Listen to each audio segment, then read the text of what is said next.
You're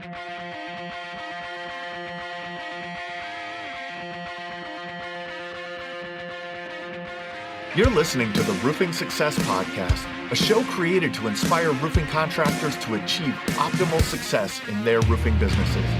I'm the host, Jim Aline, the co-author of the books Internet Marketing for Roofing Contractors and The Best Known Roofer. I'm also the co-founder of Roofer Marketers, the leading digital marketing agency for the roofing industry. On each episode, I sit down with industry leaders to talk about their processes, the lessons they've learned, and how to find success in roofing. Hey, welcome to another episode of the Roofing Success Podcast. As always, subscribe, share, comment, leave us a review, all of those things. Follow, do all that stuff. And if you want to take the conversation beyond just listening to the podcast, go to Facebook, type in Roofing Success, and join the Roofing Success Facebook group. Today, we're talking with Lauren Marsh of Ridgeline Construction and Roofing. How you doing today, Lauren? I'm good. How are you? Good. Give us a little background on Ridgeline. How did you guys get Ridgeline going? Okay, so my husband's background was in building with some of the tract home builders, and my background was actually more in dance, but I did actually work for some builders as well. I had done some internships in the summertime because my stepdad was an estimator. So he had gotten me some internships with some of these builders. And so that's kind of where our background started. And as he grew with the company, we started realizing that there was not always the best of subs. And mainly roofing was a big hole in our market in the area that we were in, which is Huntsville, Alabama. And so in seeing that hole in the market, he kind of started thinking, well, maybe we could change the paradigm of how this all works and provide a true service versus just labor. And so this turnkey vision kind of was born, and that was where that started. And so we've taken it from the builder market, which is where we started, because that's where his connections were and his, his foundations were. So we were able to take that and kind of grow from there. So that's awesome. What year did you guys get started? So we got started in 2012. Okay. Which we had kind of been slowly building up to that. So, but we really kicked things off was in 2012. So 10 years, which is really exciting. Nice. So we're celebrating our 10 year, we need to do something big. We haven't come up with anything big, mainly because we're working on our corporate office, and that's taken up a lot of our time, which is good. But yeah, we need to come up with some kind of way to celebrate that 10 year. You need a big celebration for that, for sure. That's awesome. So in the journey through the last 10 years, what did those early days look like? And then how did it progress? When did certain things change? So we, in the early days, it was all builder. We had come up with this turnkey model. So just trying to figure out what that looks like. And really trying to figure out what the builders wanted, how we could service them the best. That's what the early days looked like. And, Terry and I were very heavily involved in dealing with the customers. He was more on the field side, whereas I was more on the office financial side. And so we learned that we had a good system in that way. We worked really well as a team together, which is funny, when we started it, I said, looking back, if you would have told me that I was going to run a business with my husband, I would have probably told you were crazy prior to that. But what we realized is that we learned to stay in our own lanes. He had his things that he handled, and I had my things that I handled, and we reconvened, when there was maybe an issue or a challenge that might have come up. But we found that we worked really well together. So those early days were, he and I were heavily involved in the day-to-day shuffle. And just trying to get systems and processes in place so that we could really deliver on what our vision was as far as what turnkey roofing looked like. And at the time, we really didn't have like a true vision of we wanted to do re-roofs and things like that. It was just really filling that gap for the builders at the time. But then it grew from there. So what are the keys that you guys have found to be successful as in working with builders as a roofing company? So in working with builders, we want to make their lives easier. We want to provide a service that they can say, you know what, I can call Ridgeline and I know that my material and my labor is going to be there on time. And I know they're going to come back and service any warranty or punch out issues on time. And a lot of these builders, do have some kind of a bonus system where they need to get these houses done within a certain amount of time. And so if you can learn how to help those guys out, get them to make sure that they're able to meet those deadlines, that's been, I think, the biggest part of our success. And then also coming back when they have a problem, so that if there is some kind of issue, they can get a happy homeowner as quickly as possible. And so that was something that we learned pretty early on, but that's how we can partner with them and come alongside them and truly support them versus just being somebody that comes out there and performs a job. Yeah. We really wanted it to be a service. So that was our first step. And then as we got busier, was just trying to really put that into a process so that, everything is done on time, and done to the highest quality standards as well. We really put a big emphasis on having quality control checks, and just making sure that our people are out there when we say they're going to be there. I think all builders really appreciate that. All customers appreciate that, but especially all customers, yeah, especially your builders, because they have so many irons in the fire and so many things that they're trying to do. They need to not worry about the roof being done on time and properly. And obviously the roof is one of the bigger aspects of the home, because you can't move forward without a dry house. So. Yeah, you said something there, and it was like you're essentially you're what I've heard from you a couple of times. You're finding a solution to their problem. You're looking for the problem that they're facing, and you're saying, okay, how can we solve for this? How can we make their day-to-day more easier? How can we streamline things for them? Did you start working with more local builders, national builders? Yeah, so it was more somewhat local builders, and of course, the mergers and acquisitions that come along. That it's grown into being more nationally recognized builders that we work with, and then we do have some local. We do a wide variety of. We have anything from production homes to your really custom homes. So we really enjoy being able to do all aspects of new construction when it comes to residential. And then, of course, we also had added in our re-roofing side, which came as really, we live in areas that are so heavily hit by weather. Yeah. Being on the coast, obviously, that goes without saying. But even in the North Alabama area, tornadoes, we have high wind events often. And so that kind of segued. And a lot of times it would really be from our connections with builders, are like, hey, my mom or my dad or my sister or my brother, has this damage on their roof. Can you go take a look at it? And so that kind of segued us into like, hey, this is another area that we can really serve people and help people. And, back when some of the larger tornadoes came through our area, there was a lot of roofers that moved around based on storms. And so that was an area that we could kind of say, we're not going to be that roofer. We're here. We're going to fix your roof. And if you have a problem later on down the road, we're still going to be here.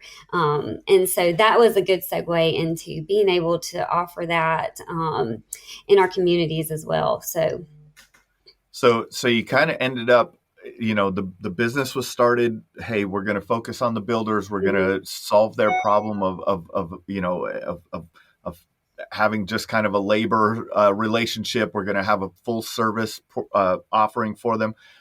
Then they started asking you, hey, hey, can you do this? Can you do that? Can you? Yes. And then that led you into the re-roof side. About what year was that you guys started, or what year did you guys go, okay, we're opening this up. We're going to create a division. Right. We had always done them kind of all along, but there was a time in our business and in that season of life where we just felt like we really had the capacity for new construction, as we were able to make more hires and find people that were able to take the time to research what does it take to really work well with an insurance company, what does it take to really get our name out there. And so really around 2018 we really started saying this is something that we would like to really grow.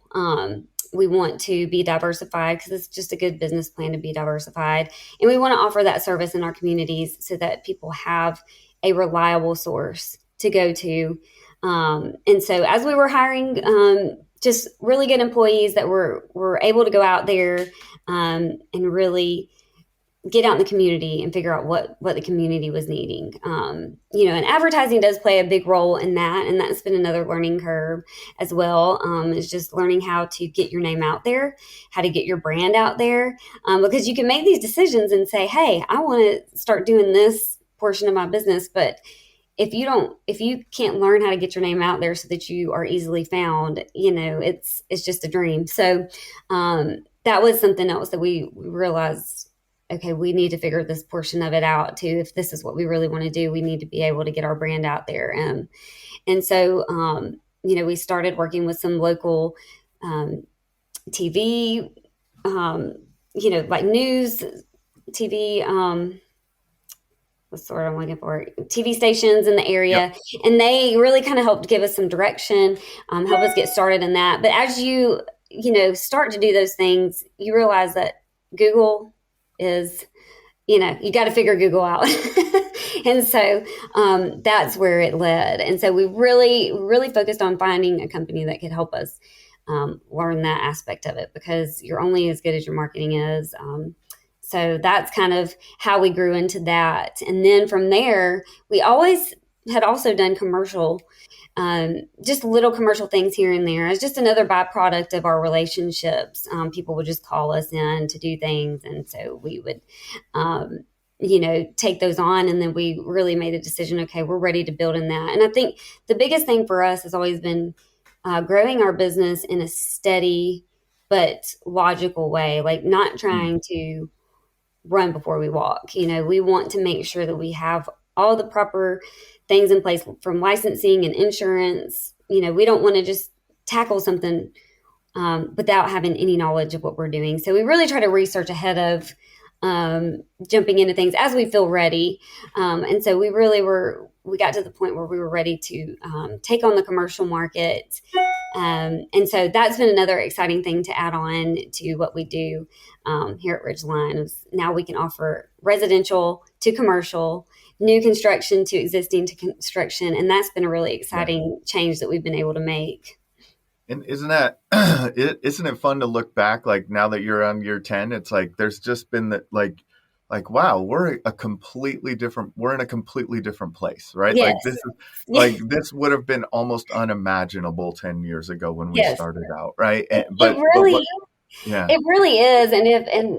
And like I said, if you would have told me I was working with my husband, I would have told you were crazy. If you would have told me that we were going to be just opening our 4th office, I probably would have told you were crazy, because, as you're learning these things, you realize what your capacity is. And so you really have to take the time to recognize your capacity.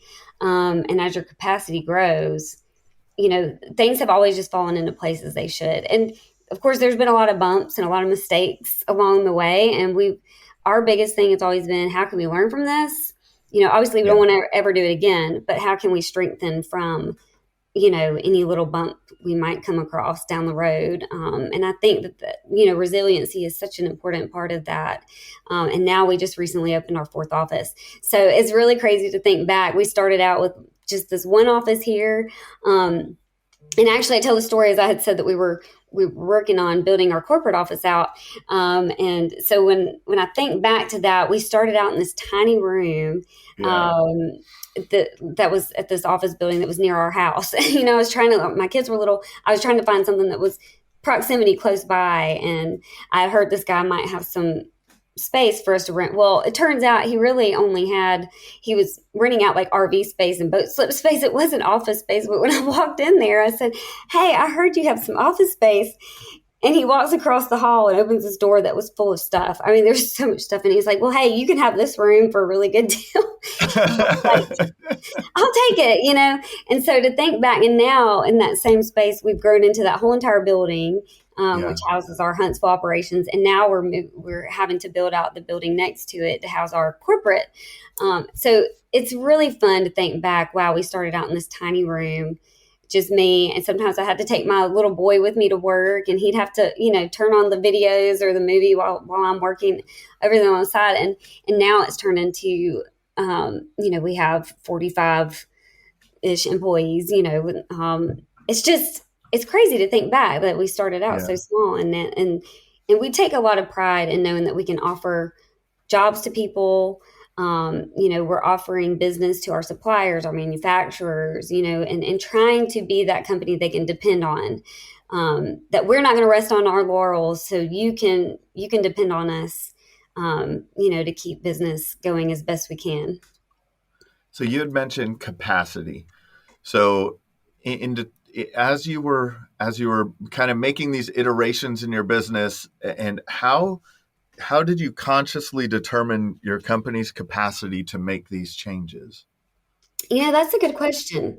We had run into things at times where we were like, I would love to take that job on, but we're just not ready. We're just not, our license may not be ready to cover it. Maybe I need to go and figure out how we need to increase, what our licensing capabilities are. And that's been a huge thing on me. That's been my portion of this business to really contribute, is that I take the time to study, take the time to figure out what it is that we need to do, and gain the experience that we need to gain to get those qualifications. So sometimes it might have been a licensing issue that, like, hey, we'd love to do this job, but our license doesn't cover that yet. And we're hoping that we can get to that point, but we're going to have to work towards that. But for now, we got to turn that down, and just really taking into account, once you kind of look at something and you think, yeah, I would really like to do that, it gives you a goal to work towards. So when we really were looking at commercial and recognizing that, we may need to get proper classification for that, that gave me a goal to work towards, making sure that we have all of the proper qualifications to get that license, all of the proper experience to get that license, maybe working under another contractor, which, most of the way that everything is structured these days, you do have to be under a general contractor, but do we need to pinpoint a certain type of experience that we need to work towards? So that's been one way. And then the other way is, you've got to think about where your capital is at. If it's something, I always try to set a goal of, we're not going to do a job over X amount of dollars right now, because, we've got to build up to that. So we've never wanted to take on anything that, we know we can't chew. We don't want to take a bite that we can't chew. And not only for ourselves, putting ourselves in a position that we might not be able to meet those needs, but we don't want to put anybody else in that position. So, a lot of it has come from opportunities that we've had to walk away from, that's given us a goal to work towards. And I think that those opportunities present themselves at the right time to give you that motivation to say, hey, I would like to really do that, but I need to step back and get to that point, work up towards it. So you saw future opportunity in the kind of the projects that were coming your way, and you're like, well, we're not ready for it yet. Yes. But that's where we want to go now. So now let's put the infrastructure in place. Let's put all the licensing. Let's get all of the, having our cash flow in the right place to be able to manage especially on like a larger commercial project, being able to manage the projects of that scope. That's awesome.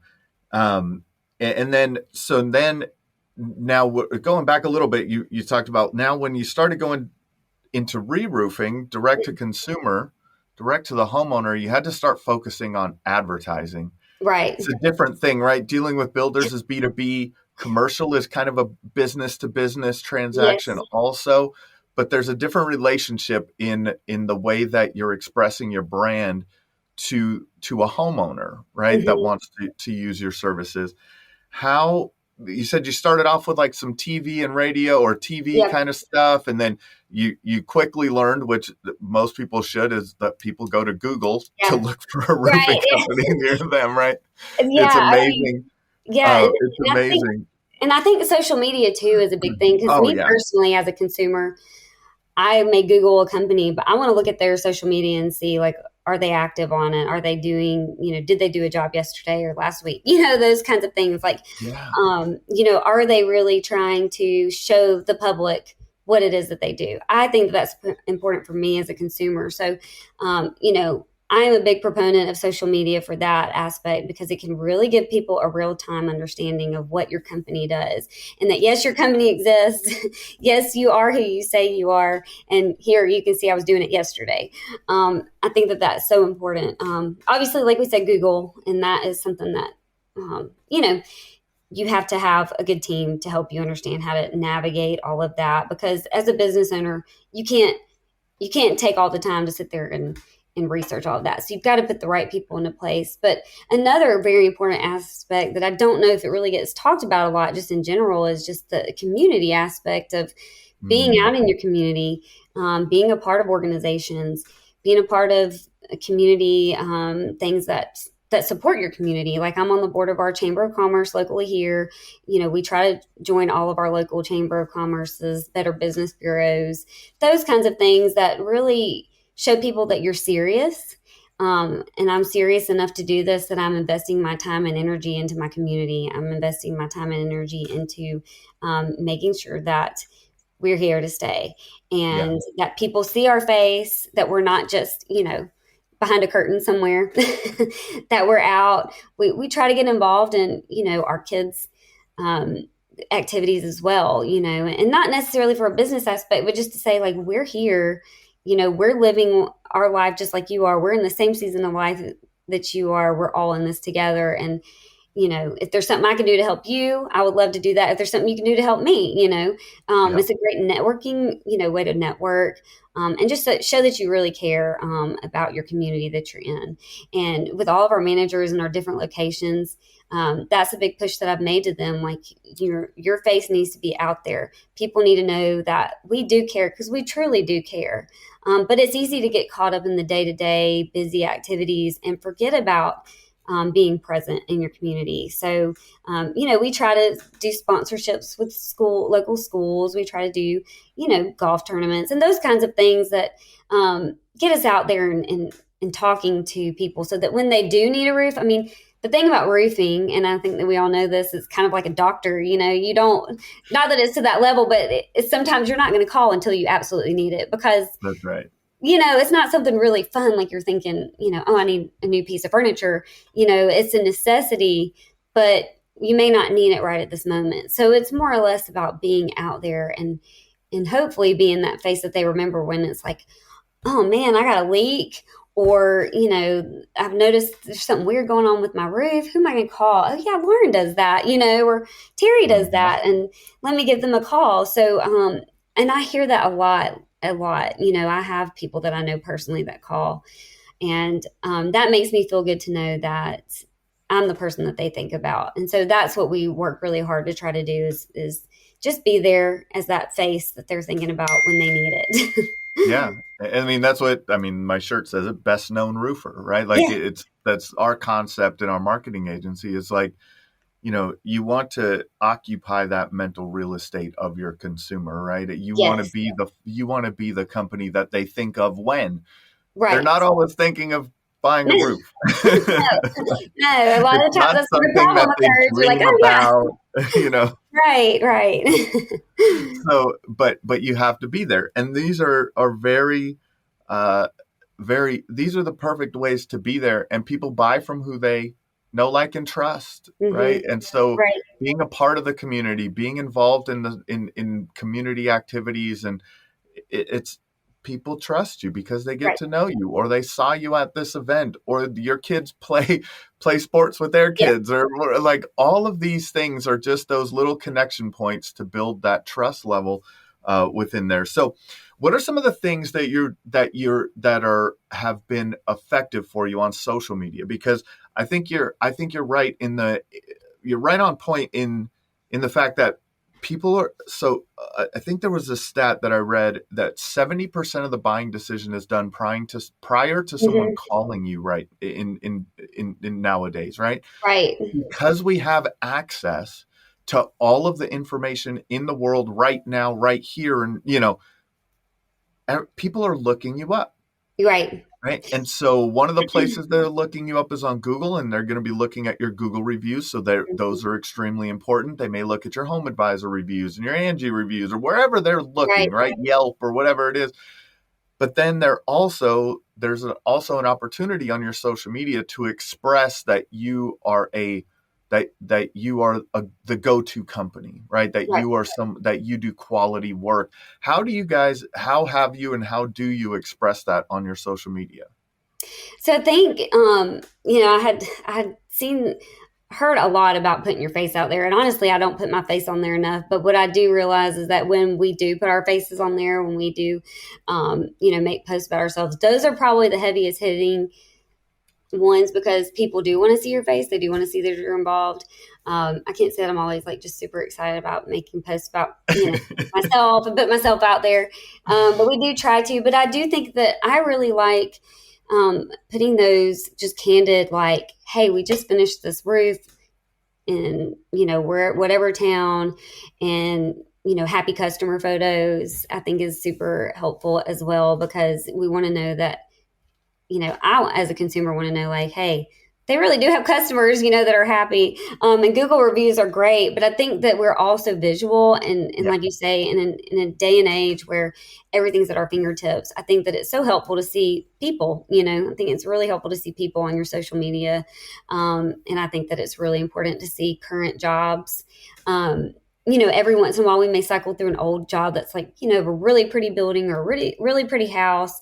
And those aesthetically pleasing things are very important to post as well. But I think the nitty gritty construction side, is also good to post because it shows we're out there, a lot of times when it's dirty and it's not completed. And I do want people to see that this is where we come in at. This is when we do the most of our work. And so I think that that's very important. And like I said, showing your face when you can, but that can be hard. Isn't it? It's a weird thing, like Yeah. getting used to that, right? Getting used to showing your face on everything, Hmm. and then also getting your employees to buy into that too. I don't Right. know if you guys have done that or not. If you have like some of your sales reps or things like that are willing to also be the face, Yeah. that I think that helps a lot too. Yes. Um, And some are more comfortable than others, and you learn that exactly. quickly, and we all have our talents, so we try to leverage that as much as That's possible. But right. yeah, That's for right. sure. Some people are naturals or Yes. feel very natural Right. doing that, right? Okay, so you started off in the Huntsville market. Mhm. Was Mobile next, Mobile was next. and then Yeah, and Pensacola, then Pensacola, and and now then you just moved Tampa. on over to Tampa. Yeah. Yeah, and Tampa's our baby right now, so we're Yep. really trying to see that off and see that. But it's really exciting to open a new office. And first of all, put the right people there. I think that that's something, and I'll say that's probably where my husband shines the most. He is very good, which is my partner. I probably didn't. I did say that, but I need to talk a little bit more about him. But Terry, he really shines at he is very good at taking people's strengths and knowing how to apply them. Mm, And so that's where he shines. And it's really fun to see, when you put these people into place, um, it's fun to see them grow as just people. They get excited as well.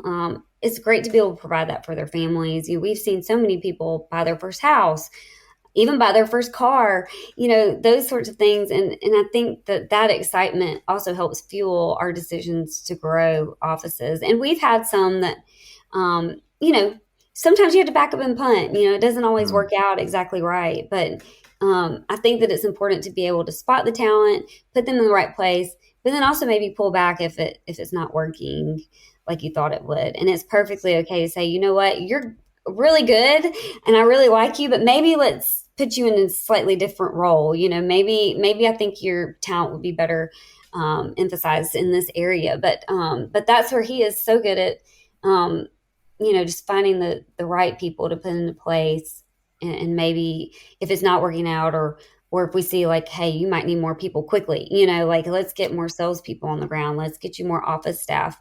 And another big thing now that we have grown to the size that we're at, the fun thing that we're able to see is people that have started at the bottom and being able to work mm. them all the way up through the top, and just seeing their face when we say, hey, we think that you could do this. We think that you could manage this, or we think that you could move up. And just seeing, how excited they get, and that sense of pride that they're like, I started from the bottom and I worked my way up. Because truly, both of us feel that way too.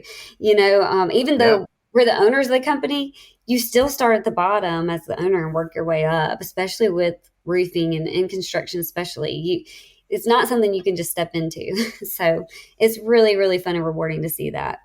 No, that's an interesting way to put it, because like all business owners, that from day one, I mean, you were everything in your business, right? Right. So you were the you answered the phone, Yes. you were, so you were the customer service Yep. representative, you Mhm. you were the Yep. bookkeeper, you were Yep. the, you were the Scheduler, estimator, you were the yes. scheduler, you were Yeah. the, like, you held all of Yep. these positions. So that's a cool perspective to look at, that you worked your way up too. But now you Yes. get people that get to work up underneath you. Right. And so in the transition, so you kind of went south, and then Mhm. headed east over towards Tampa. Yep. It makes sense there, Mobile being right there on the, kind of on the border, not too far away from Pensacola and things. What initiated the first office in Mobile? So the interesting thing is, well, I'm from the Huntsville area, but my husband is from the Pensacola, Florida area. Oh, okay. And so it kind of became a natural progression because we had people we could trust down there that we knew, um, like, we can put this in place and they're going to take it and do it the way that we would want it to be done. And so I think being able to pull your resources in that way of saying, like, you don't want to go somewhere that maybe you don't know anybody, because you're going to have to either take some of the people that you have currently and fill that kind of crunch of losing the people that are in your current office to get them to go and start another office. And we've somewhat done that at times, but the natural progression just came from relationships that he had with friends and people that he'd worked with in the past, because he not only worked, he's from Pensacola, and he worked in the Baldwin County area, which is close to, which our Mobile office is actually in Baldwin County, in South Alabama. So he had connections because he'd worked there, and then he had also worked in Orlando with the builder as well before he moved up to the Huntsville area, and that's where we met. So just having those connections and having a trust factor with people that he'd worked with in the past, and or maybe even grew up with, friends, and we even have family that works for us, which is really cool too. So I think that it's important as a business owner, when you go out on a limb like that, you find the right people that you can trust. And so that was why that kind of natural progression, because it is kind of funny, like, you're in North Alabama and South Alabama, and there's this space in between, but it's more or less just the connections and Yeah. relationships that he had from his past. So that was the natural progression from here to there. So you just followed the path. It was Yeah. an easy. The path was laid out prior Yeah. Path was through. laid out, Yeah. it just had to Yeah. come in its own good time. And we feel really lucky to have the team that we have now, the managers that we have Yeah. now. They all share our vision, they all get our vision, and they all are really just in it to make Ridgeline better. And even though we have these 4 offices, and we do try to create a little bit of a competitive edge just to keep everybody on their toes, but at the end of the day, it's all about making sure that our business is a team oriented place to be. I don't want for people to be so competitive that it's like it becomes, animosity, but we all need to have the common goal of a strong ridge line is good for everybody, because as you know, markets, take twists and turns, so Yeah. that's where it's so important to think, what, one day this market may be kind of keeping us going more than what this other market is. So we all need to work together as a team, because at the end of the day, you never know when you could take a dip or this other side could take a dip. And we got to be able to work together through those things. Wow, that's interesting. I haven't heard of it like that. So I have like a quote that I talk about more on the lead flow side from that's the you need 5 to 7 lead sources to have consistent lead flow in your Mhm. business, right? So, but you're saying, like, now we have 4 offices. Like, one office may be better this year than the Yeah, other office, right? right. But that also helps to balance out Yes. the risk in your business in Right. a way, right? Because being down there in the Gulf Coast, you could have a good storm Hmm. not, right? Right. Like, and that will be play a big factor in, Right. in what's going on there in Huntsville. When storms and tornado or something like that comes through, and that's a big thing. People for locations. That's what I Hmm. want to talk about a little bit, because and how did you manage that? So when you go to a new location, you had said that sometimes you already have relationships there. Yeah. Have you taken some of your current team members and said, hey, we would like you to relocate and Yes. and take over this, kind of run this location? Yeah, or the inverse of that. So, Yeah. so we did have our first mobile location. Um, it was kind of well established. We were able to kind of take the same model that we did here and apply it down there, and it worked really well because of the relationships. As we spread over into the Pensacola area, actually the manager that started that one actually came up here and trained with us here for almost a year. So he was making that travel. He was traveling back and forth, Mm. and he was actually very instrumental in helping us get the re-roof started, because he had a background in sales, and so he knew what it took to be able to get boots on the ground and get out there and get going. So he kind of helped establish that. And once we saw that it worked really well and that we could trust his abilities to go down there and do the same thing, it was kind of the inverse. Like he was with us here, but he was traveling back and forth. And then we were like, we think this could work in Pensacola. So then we were able to apply that there. So we've done that. We've also, our next move, we're making some changes in one of our offices. And so we're actually about to take somebody from our corporate office and relocate them. So that's really the first time we've done a true relocation, and it's a lot to ask somebody to uproot their family. We Yeah. take that very seriously because, back when we were when my husband was a superintendent for home builders, it was nothing for them to say, "Hey, you're getting a promotion, but you got to move." You know, you got to move, and you got to You know, gotta like, move. you got to tell me next week. you know, Yep. and so, for me, I never moved growing up. I know a lot of people do, but that was to me like very traumatic. Like, hey, we're going to move you, and you've got to go now. And so we've really tried to find people in the areas we want to go to. So our Tampa office was the same thing. That person was actually in one of our other offices, and we were able to say, hey, we think that you're ready to make this move. But the nice thing is that they actually had family in that area too. So it wasn't asking them to go away from everything that they know with nobody down there. And so that's something that I think about, just as a mom and as a woman, to transplant your whole family. It's a big thing to ask people to do. So yeah, we've done both.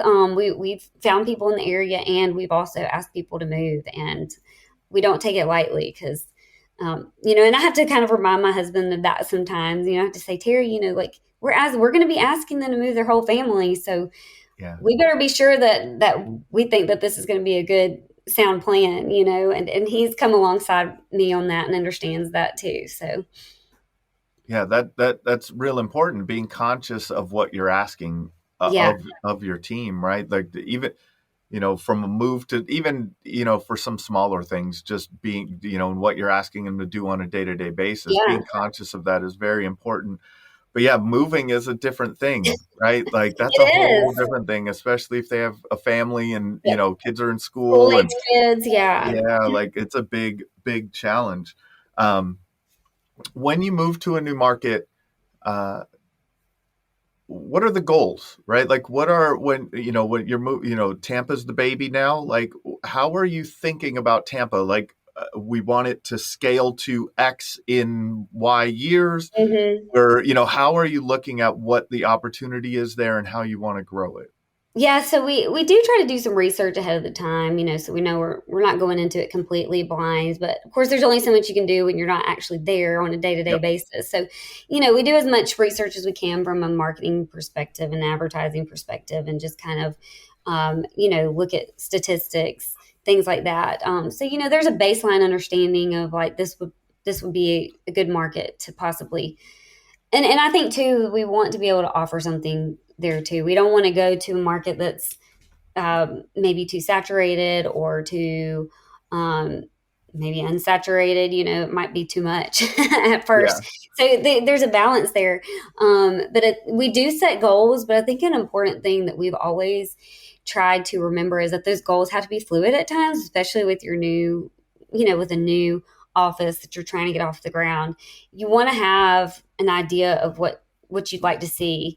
And, obviously you want to get a return on your investment as you're, establishing new office spaces and all those kinds of things. We kind of try to look at it from there first. And is this person going to be able to produce enough to at least pay for themselves and whatever positions they need to get started. If they can maybe do just them and one other person, that's a lot quicker. But if it's going to take a few more, you kind of have to think about those things. And then I think the other thing that we really try to think about, like I said, is making those goals fluid, setting some kind of framework, but knowing that it could have to change and that's okay. It's okay if it changes, and it's not the end of the world if it changes. If you have to back it off, you didn't fail. If you get to project it forward, hey, that's really great. But then we got to make sure that our team can handle that, that they have That's the right. right amount of people in place. So it is such a kind of, I don't want to say a game of chess, but it's a give and take. It's kind of like running a race. Like, you got to pace it out and think through, like, I've never run a marathon, but there was a time that I thought but I understand pacing yourself and learning how, okay, I got to eat at this time and I've got to make sure I'm drinking enough. It's the same thing. You got to make sure that the people have the support. We don't ever want to throw somebody into a position where they don't feel like they have enough support to take care of their customers. And I think that a lot of us in this industry, most industries today, feel that burden because we had issues with employees at times, where the government's paying them more to sit at home. So we were short employees. How do we make sure they're not getting burned out? How do we make sure that they're getting enough pay to feel like it's worth their while as well? Finding that balance of, paying people for their time, but not breaking yourself, and you want to get into a new market and be able to be profitable. That's the name of the game always. So just trying to find those ways to make sure you're profitable, but also support your employees. And in a time where there's shortages, there's, all kinds of weird things to work around that you or I probably never would have thought that we would have had to deal with. So, that's our biggest goals when we look at a new market. And, we probably could have opened markets up faster. We probably could have just thrown ourselves out there. But at the end of the day, we really want to offer quality. We want to be conscious of what we're asking our employees to do. And we want to provide a product that people can trust. And we know that if you're trying to throw it out there too fast, it's just not going to be something that people can trust. So that's our biggest goal. I think a lot of business owners get stuck, and contractors and any business owner really gets stuck in this is what we set as the end goal. Mm-hmm. And it's a very rigid thing, and we're not going to change. What I liked about what you're saying, and what I think will provide a lot of value to people if they're listening, is it, like you said, what'd you say? Like, move back and punt. Like, Back up and sometimes you got to move punt. back and punt. Like, you got to like and reevaluate. Hey, what happened here? What could we do better? How can we put our players in a position to succeed on the next go round, right? Like, and it, a lot of times people feel that, really feel that as being failures, Right. and Yeah. internalize that. Yes. It is. Right, It is easy to take things personally in this business, man. especially when it's your business, and you can internalize that. But I think too, there are times that you think, what could you be walking away from if you have such rigid goals and you're not meeting them? Could you possibly be walking away from something that could be really good, but maybe Yeah, you just need to tweak things? And then on the flip side, you have to know and like, okay, this is not working too. You don't want to sink your ship for yeah, sure. So I think that there's no real way to teach that other than you do have to have some instinct. You do have to have some intuition about it.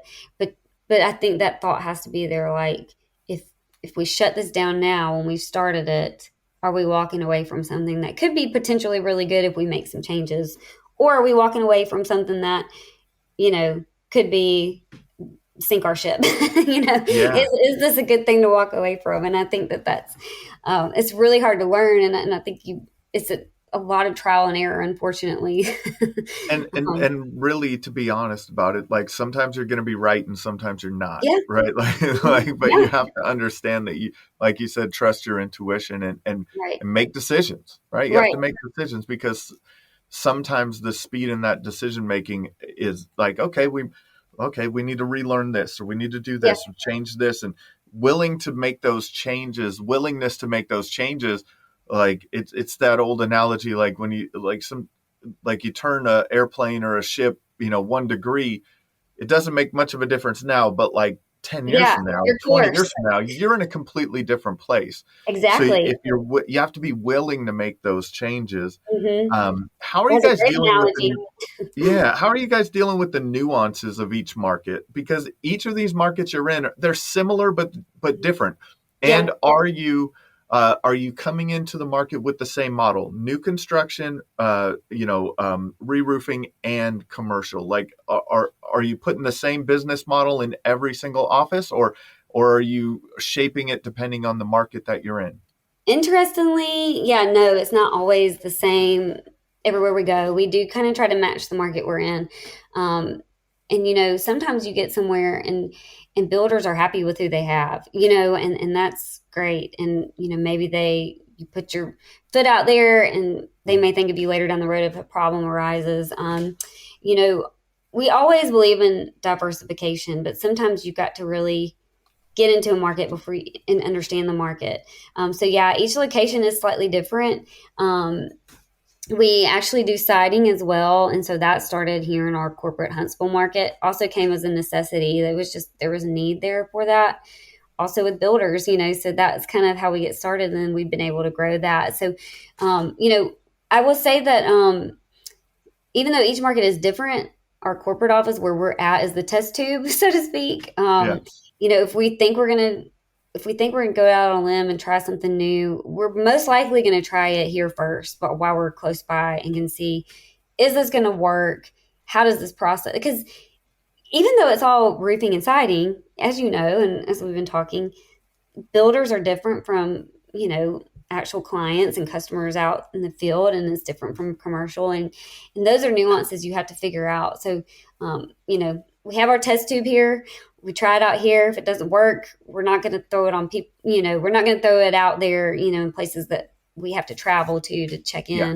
in. But we do believe in diversifying as well as growing. And so another thing that was kind of we did the siding here. We're working on trying to get that going in Mobile. We saw a need for it in Florida, but we didn't have the license for that yet. We had the experience because we've been doing it for a very long time here, but we didn't have the licensing. So that was something that was a real push for me to be able to add that to those markets. Now we've got to add a license.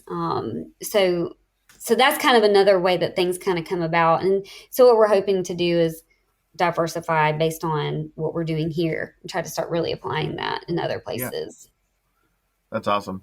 And it's nice to be able to have that, the research and development location, right? Like where you're testing things, Yes. it's close to home, you're Yeah. trying Yeah. this and that, and then, hey, this might work and that might work. But I would assume that you probably also have to listen to the people Yeah.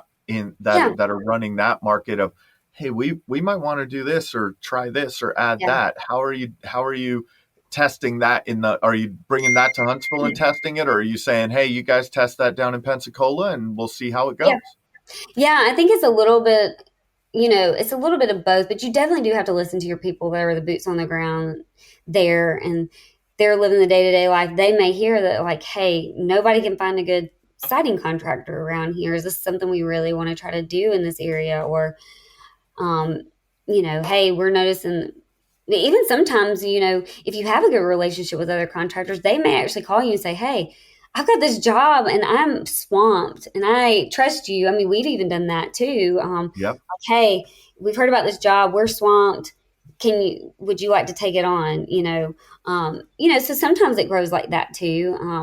And I think that's another important part about being out in your community is not only to build trust with consumers, but to also build trust with others in your field too, because For sure. there's plenty to go around, but sometimes we all get swamped, and it's nice to be able to call. You want to be able to do as many jobs as you can, but you have to also be realistic. So there's been times that that's happened as well.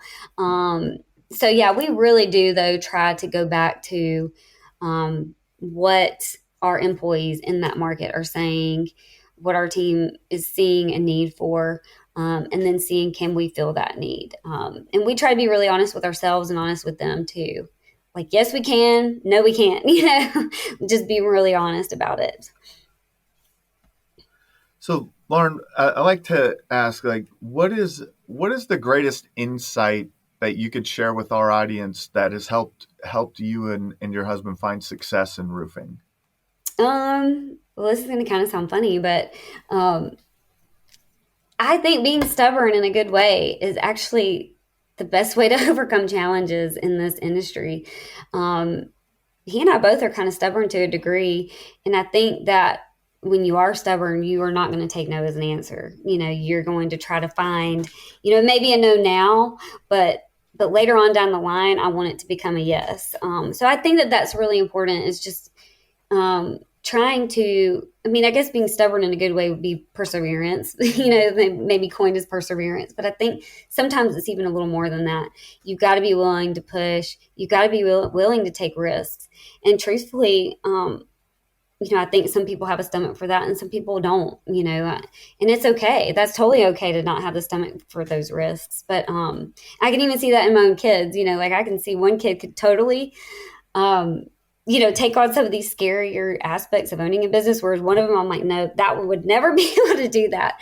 And I think that that's where we as business owners can learn a lot. Is it's okay to be scared to take this next step, but you have to be just a little crazy enough to take that next step and not hold yourself back, but know that you're going to do everything you possibly can to make it successful.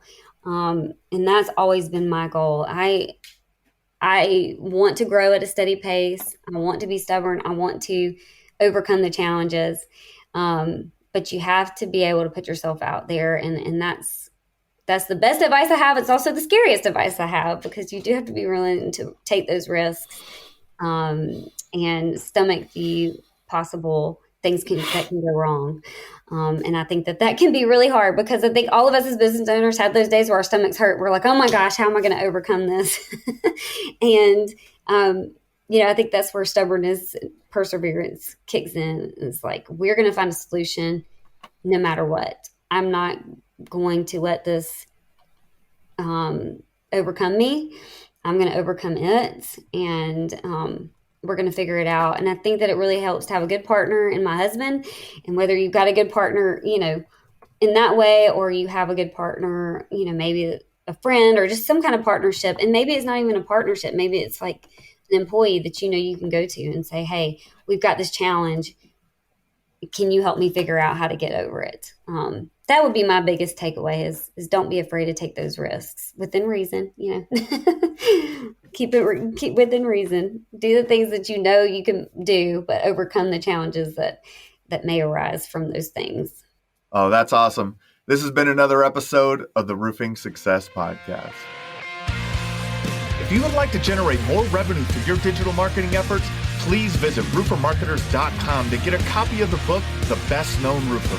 Also, check the training section of the website for guides on everything from running effective pay-per-click ads to how to properly set up your Google My Business listing. Thanks for listening.